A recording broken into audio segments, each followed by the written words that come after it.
I'm Gary, and this is Coasting with Culture, which is all about combining theme park visits and riding roller coasters with various cultural experiences around the world.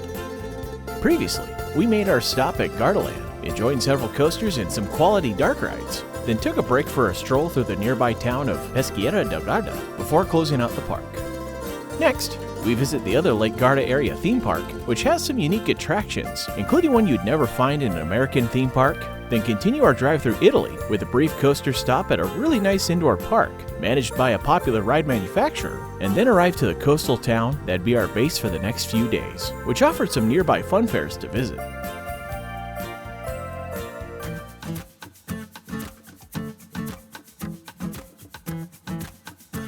Movieland feels largely inspired by movie studio parks such as Universal or Disney's MGM Studios of the past. And while many folks walk right through the main entry arch, Rick, Keith, and I followed the side path so we could grab a quick ride on their one major coaster, Bologna. While this was our first time in the park, it was only Keith who hadn't ridden this coaster yet, as Rick and I had both experienced it in its previous home of Six Flags America, back when it was known as Two-Face the Flip Side. This would be the second time this year where I'd have a chance to ride a coaster on a second different continent, joining both Matigani and Nopuco from Lost Island the month before, as the three coasters I've accomplished this feat on. The ride itself rode a bit rough, as the smaller inverted boomerangs don't seem to ride as smoothly as their larger giant inverted boomerang counterparts.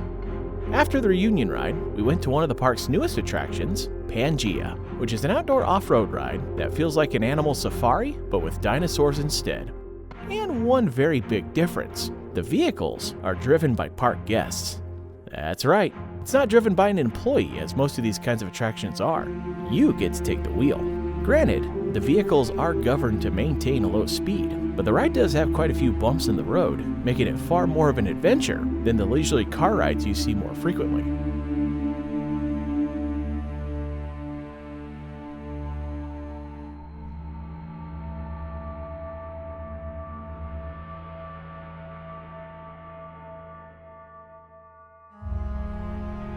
This is certainly on the list of attractions you'd never see in American theme parks. Luckily though, Rick managed to get us through safely for a really fun and unique experience.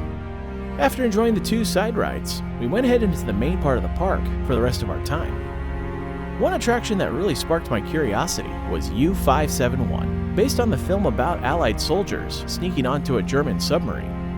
You begin heading into a German submarine base before boarding the sub simulation, where you come under attack and finding yourself getting so wet, you might as well have jumped in the water ahead of time.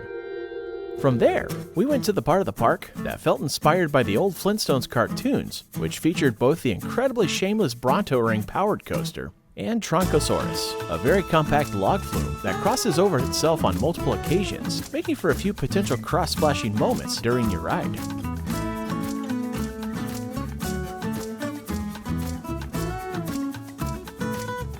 We also took a lap on the Panorama Tram, an elevated monorail that takes you on a tour around the park. Unfortunately, the upkeep of this ride is a bit lacking, as the screens for viewing at stops along the way weren't really working, and you do end up seeing parts of the park's old studio tour that seems to have been out of operation for quite some time. But you do get some neat views of other attractions in the park, and the finale of awesome views of Lake Garda nearby.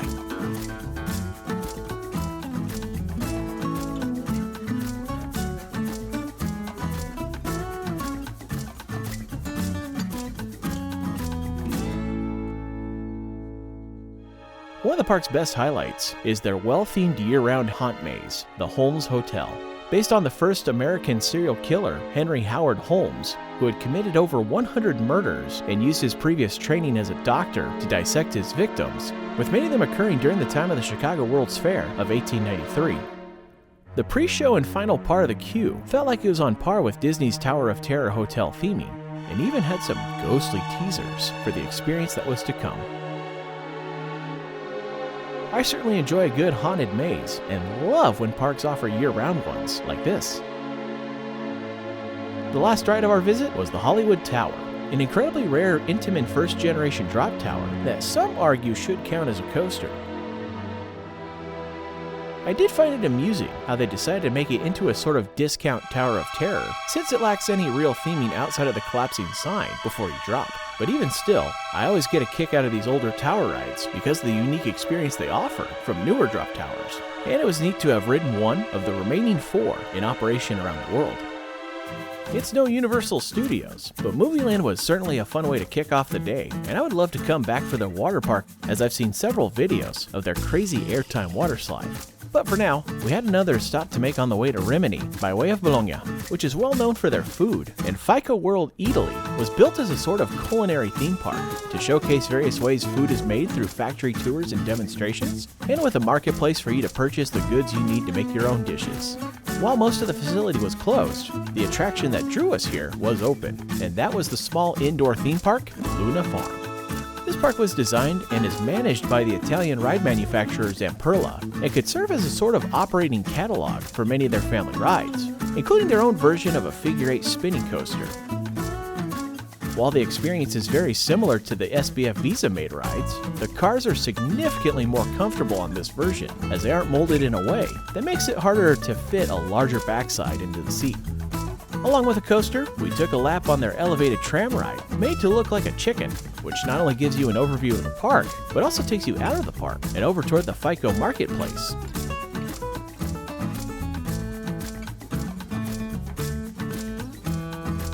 We also took a stroll through Fuga dal Mulino, which is a cute little funhouse that had several fun classic elements.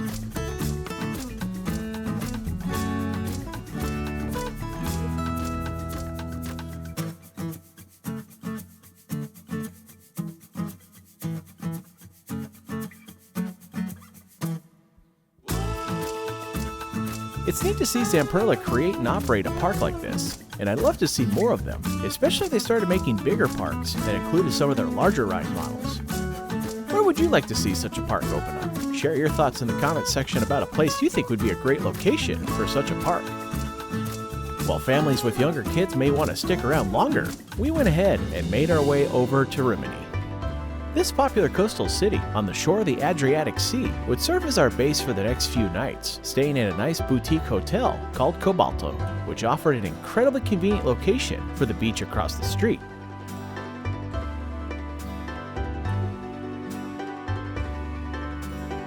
After getting settled in and relaxing a bit, we took a stroll down the street for dinner at Carlo's Ristorante.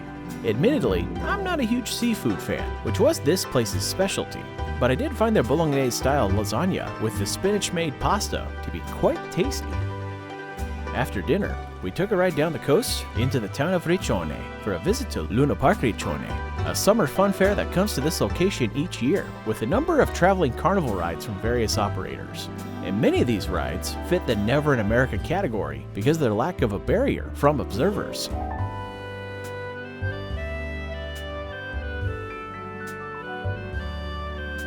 As you may have guessed by now, we came seeking the coasters, and kicked it off with a ride on Gold Mine Train, which was one of several shameless coasters we'd enjoy in the Rimini area during our stay. The biggest coaster of the fun fair was a Galaxy-style coaster called Crazy Jungle, which seemed like one of the newer variations of the popular traveling coaster type. We also took a lap on Formula One, which appeared to be a Pinfari-made ride that resembles the Mach-powered coasters, and while this ride has some good speed for its size, the way it ran certainly made me wonder if it would fit more in line with some powered coasters I haven't counted because of how little gravity seems to affect its speed. One ride I had no doubt about not counting was the incredibly tiny Bruco Nam, as it ran much more like a slightly faster dark ride, but I might have still joined Rick and Keith for the sake of the laughs. Before ending our visit to this fun fair, there was one last coaster to ride, which was the second wacky worm of the trip, also known as Brucomella. And if ever there was a ride to be accused of copyright infringement, this might have been it, as they had everything from Disney to the Smurfs, Tom and Jerry, and SpongeBob SquarePants. But it certainly added some character to the ride, if you will.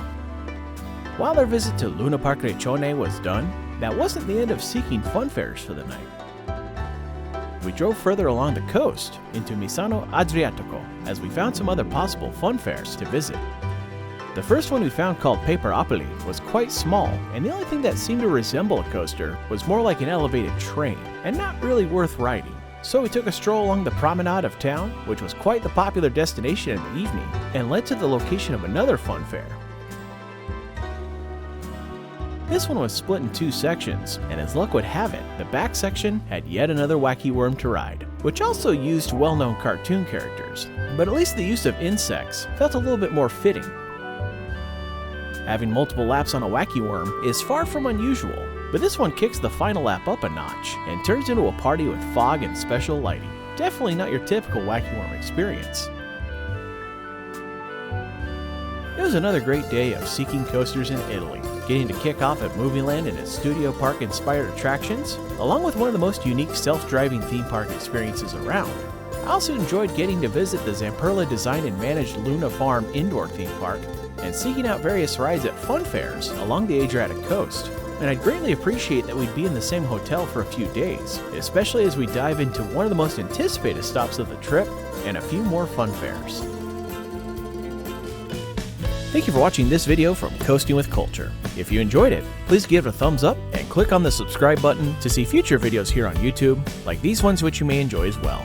Additional content can be found at coastingwithculture.com, and you can also follow Coasting with Culture on various social media channels at CoastWCulture for announcements, previews, and updates.